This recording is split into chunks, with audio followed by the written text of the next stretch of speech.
আসসালামু আলাইকুম। Hello everyone, কেমন আছেন? আশা রাখি ভালো আছেন। আজকে আমি রান্না করব ছোট বেলে মাছের চচ্চড়ি। তার জন্য এখানে আমি বেলে মাছ কেটে তারপরে ধুয়ে নিয়েছি। এই যে এখন আমি রান্নার মূল পর্বে চলে যাব। তার জন্য আমি যে পাত্রটা রান্না করব সেটা নিয়ে নিলাম। দিয়ে দিলাম এখানে আলু কুচি। আলুটাকে আমি একবারে কুচি করে কেটে তারপরে ধুয়ে নিলাম, পানি ঝরিয়ে রেখেছি। আর এখন দিয়ে দিলাম পেঁয়াজ কুচি। পেঁয়াজটা আপনারা কমিয়ে বাড়িয়ে দিতে পারেন। আর দিয়ে দিলাম কাঁচামরিচ এখানে 3টে ফালি দিয়ে, আর দিয়ে দিলাম স্বাদ মতো লবণ। আর এখানে দিয়ে দিলাম হলুদ গুঁড়ো। টোটাল আমি হলুদ গুঁড়ো 1 টেবিল চামচ দিয়েছি। আর এখানে মরিচ গুঁড়ো দিয়েছিলাম 1/2 টেবিল চামচ, কারণ আমি এখানে কাঁচামরিচ ইউজ করছি তার জন্যে। আর দিয়ে দিলাম সরিষার তেল। আমি এখানে প্রায় 3 টেবিল চামচের মতো সরিষার তেল দিয়েছি। আর এখানে আমি জিরা আর গোলমরিচ বাটা দিয়েছি। এটা চাইলে আপনারা স্কিপ করতে পারেন, না দিলে সমস্যা নেই। আমার কাছে মনে হয়েছে সরিষার তেলটা আর একটু লাগবে, তার জন্য আর একটু দিয়ে দিলাম। দিয়ে আমি ভালোভাবে মেখে নেব। সত্য কথা যেটা, যে গুঁড়া মাছ রান্নার সময় কিন্তু মশলাটাকে ভালোভাবে হাত দিয়ে কচলিয়ে কচলিয়ে মেখে নিলে স্বাদটা বেড়ে যায়। তারপরে আমি দিয়ে দিলাম এখন ছোট বেলে মাছ। দিয়ে আমি আবারও কিছুক্ষণ এইভাবে হাত দিয়ে মেখে নেব। একটু সময় নিয়ে আপনারা হাত দিয়ে ভালোভাবে মেখে নেবেন, তখন কিন্তু দেখবেন মাছের যে ছোট মাছের স্বাদটা আছে সেটা বেড়ে যায়। এই যে অলরেডি মাখানো হয়ে গিয়েছে, এখন আমি দিয়ে দিব পানি।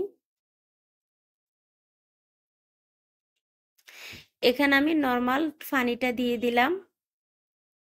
এই যে মাছটা সিদ্ধ হতে কিন্তু বেশি সময় লাগবে না, তার জন্য আমি পানিটা কিন্তু কম দিয়েছি। বেশি পানি দিলে কিন্তু মাছটা খেতে ভালো লাগবে না, আসল স্বাদটা আপনারা পাবেন না ছোট মাছের।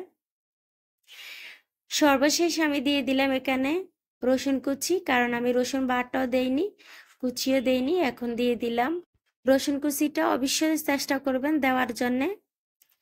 এই যে আমার মাখানো হয়ে গিয়েছে, এখন আমি চুলার মধ্যে বসিয়ে দিলাম। ঢাকনা দিয়ে দিব বলক আসা পর্যন্ত।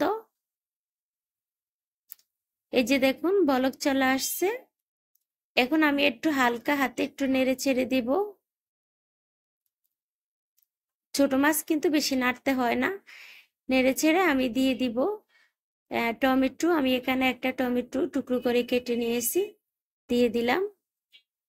দিয়ে আমি ঢাকনা দিয়ে দিব আবারও 5 মিনিটের জন্যে। যে 5 মিনিট পর ফিরে আসলাম, দেখুন ঝোলটা কিন্তু শুকিয়ে আসছে। এখন আমি দিয়ে দিলাম ধনিয়া পাতা কুচি। ছোট মাছ রান্না করার সময় কিন্তু যদি ধনিয়া পাতাটা দেয় তাহলে কিন্তু স্বাদটা অনেক বেশি লাগে। এই যে আপনারা যদি ঝোল রাখতে চান তাহলে কিন্তু এখন চুলাটা বন্ধ করে দিবেন। আমি ঝোলটা আরো শুকিয়ে নিব, তার জন্য আরো 2 মিনিটের মতো জাল করে নেব। তারপরে আমি চুলাটা বন্ধ করে দেব।